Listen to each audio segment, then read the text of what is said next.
Hey there mga my loves, Sagittarius. So yan mga babes, no? Hi and hello everyone. Hi sa mga bagong viewers and subscribers at sa mga returning viewers and subscribers. Thank you po sa inyong walang sawang suporta. So yan, no? So hindi pa nakakaalam ng aking name. Ako po si Yan. Welcome po kayong lahat dito. Basta just take only what resonates, guys. Alright. So yun nga mga babes na wala po tayong gender dito. Babae, lalaki, LGBT, lahat po kayo welcome. Pwede ninyong i-flip yung mga roles if you want since this is general reading and at the end of the day, you always have your free will with you na free nyong gamitin of course anytime and anywhere. So kung may cross-watchers man ni Sagittarius at may Sagittarius placement sa kanilang natal or birth chart, welcome din po kayo mga sweethearts. So yun na nga, let's begin this energy reading for ya. So let us see. Archangel Michael, thank you so much. Yan. Thank you rin with the angels and guides and ancestors of Saji. This reading is intended for me Sagittarian people. Sagittarius. Kunin natin ito mga babes. So we have right here, Devil Energy. Messages for Sagittarius, please. Can you please show me? Messages for Sagittarius. Sagittarius.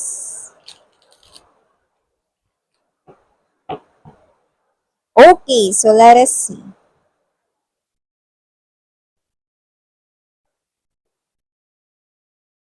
Sagittarius also have here the Justice card energy, two major arcanas na wow, you've got na three major arcanas with the Empress energy.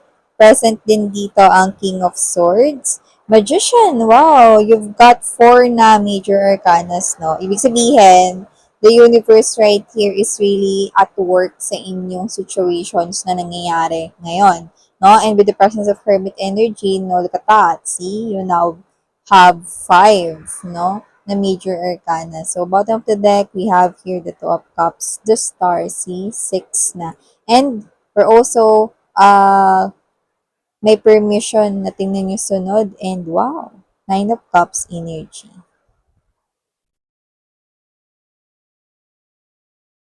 So, Sagittarius, yung iba sa inyo, mukhang nahanap nyo na yung inyong one true love. Nasa piling na ito ng iba sa inyo at mukhang lumalabas rito na kontento na kayo sa kanya, satisfied na kayo sa kanya, no? Love nyo na siya, ay So, nakikita ko kayo na talaga yung magkakatuluyan ng taong yan. No? May in love siya sa iyo dito at hindi ko nakikita rito mababaling ang tingin niya sa ibang babae, ibang lalaki na LGBTQs. Of course, welcome din kayo mga honey, no? Hindi ko nakikita rito na mababaling ang atensyon niya, no? Sa inyong pagsasama. Okay? Hindi mababaling ito sa ibang tao. Nakita ko rito na hanggang sa huli, this person right here, no, will choose only you. Yan, mga babes, no? And this is a wish come true. So, yung iba sa inyo, hindi pa yan dumadating. Pero kung sakali man na yan ay nakapasok na sa inyong life pero hindi nyo pa alam para sa iba sa inyo, this person right here is appearing to be as someone smart, no, intelligent. Doesn't have to be na meron siyang mga awards or medals or certificates nung siya ay nag-aaral pa. Pero nakita ko dito madiskarte at siya ito, no, na matalino sa kanyang mga desisyon na ginagawa sa kanyang work. Possible rin na magaling siyang mag-manage ng kanyang task and time, no? So, kaya niyang mag-schedule rito to the point na hindi rito maapektuhan yung kanyang personal life, no? And this person right here is also taking care of his or her health kasi alam niya, no, that health is wealth, no? Na kailangan niya rito maging malakas, like bawal magkasakit, no? Alam niya yung sa sarili niya, lalo na meron siya ritong mga parang plano on mind, no? Na posibleng walang kinalaman sa iyo pero may kinalaman sa kanyang bright future. So, kung sino man tong energy na to na hindi pa kumukonek sa inyo, no, yan yung nakikita ko sa kanya. Pero kung konektado na kayo sa kanya, like may nangyayari na, no, sa inyong dalawa rito na connection, okay, like yung iba sa inyo pwedeng boyfriend-girlfriend nyo na, no? Or kayo na, yan, no? Nakita ko dito that you are already part of his or her plano. Ano? So, maganda ito kasi siya yung klase ng energy na may mga plano tapos may gawa din. No? So, hindi lang siya yung basta fantasize ng fantasize dito, but this person here also willing to take actions, no? At may mga ginagawa na nga siyang action. No? So, nakita ko rito, hindi siya yung klase ng energy na magtataksil sa'yo, pero meron ditong klase ng energy ng pagtataksil pero hindi itong person na lumalabas sa iyo sa love life, no? Sino itong magtataksil sa iyo ni ito, no? Ay isang klase ng energy na posibleng siya ay kaibigan mo or someone here already close sa yung life. Close to you. Doesn't have to be that close talaga kayo. Sa iba, yes. Pero yung iba, close sa inyong world. Okay? Like, malapit na malapit lang siya. So, kung sino man siya, nakita ko rito, no, na hindi naman talaga siya as in inggit sa'yo sa ibang bagay, no? Pero meron lang talaga siya rito bagay na pinaka gusto na makuha, pero nasa sa'yo. O sige, sa madaling salita, sa iba sa inyo, nakita ko rito na possible na yung kakonek ninyong person ay gusto niya, pero ano nga ba? At ano tong magagawa niya dito ay ikaw yung gusto. Yan, so nakita ko rito. Okay? So, kung tinatanong ninyo ako rito kung may balak ba siya ritong agawin, yes, meron, pero hindi siya gumpay kasi walang effect, no? Wa effect, kumbaga, no? Yung nakikita ko rito. So, yung iba naman, pwedeng hindi yan yung person na kakonect mo, no? Pero maaring yan yung energy na gusto niya ritong agawin yung title or position mo sa work, possible na gano'n, no? Or parang meron siya ditong bagay na gusto na ikaw yung nagmamay-ari, pero gusto niya, siya yung maging owner. Yan. In short, hashtag mang-aagaw. Ayan, no? Pero kung ano man yun, hindi niya maaagaw. Kasi ikaw rin kasi yung klase ng energy na ayaw mo na hinahawakan yung bagay na pagmamay-ari mo. Taray! Amor powers. Ikaw ba yan? So, nakita ko dito na wala rin naman kasing kailangan ilaban. Kasi nakita ko dito na kung tao man ang pinag-uusapan dito, mahal ka ng person mo, no? Only you. Okay? Kaya wala ritong magpapaagaw na ka-in relationship ninyo. Okay? So, maliban dyan, nakita din ako rito ng energy kung saan meron kayo rito na parang sinusubukan na very challenging or parang you find it difficult na magkaroon rito ng success but you keep on trying to pursue this. So I do not know if this is related with your work or with your career or with your negosyo. So nakikita ko na parang medyo nahirapan ka rito, no? You find it hard na or difficult, no? Pero you know na pag nalampasan mo ito, you're gonna win. Okay? So, nakita ko rito that it could be related with your work or with your business, alin man dun. Pero kung ano man yung ginagawa mo, parang ikaw ito na gagawin yung best mo, no? Para magkaroon ng success sa kung ano man tong ginagawa mo na to. More likely, may kinalaman to sa kaperahan. Okay? And also, I'm seeing you right here na parang may mga tinitingnan kang mga papel and it looks like those are important papers. So, it seems na isa itong klase ng investment for someone siguro watching here. Okay? But just take how this resonates. Right?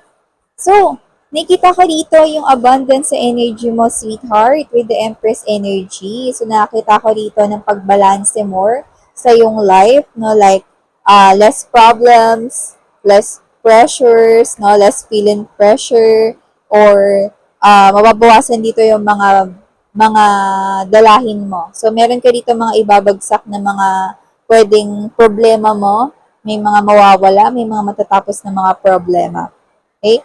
So, nakikita ko rin na meron din ditong mga energies na mga tao na tatanggalin sa life mo, no? So, nakikita ko kasi na yung iba sa kanila ay problema sa'yo. Kaya nakikita ko dito tatanggalin sila ni universe mismo sa buhay mo. Yung iba naman, pwedeng matatapos yan ng mga bayarin. Pwede rin naman na yan yung mga nakapend mo mga trabaho. So, may mga dito magpapagaan ng life mo in the upcoming weeks and upcoming months here for you, Saji. Okay, more likely, in 3 months time, no? Kaya nakikita ko rito. So nakita ko rito na unti-unti, no, papunta ka rin sa energy ng abundance. Okay?